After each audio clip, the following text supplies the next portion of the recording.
Wise leaf. A young boy, Arif, sits in his room reading books.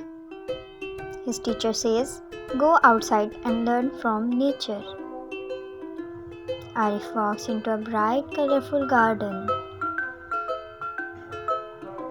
Birds fly, ants work, and flowers bloom.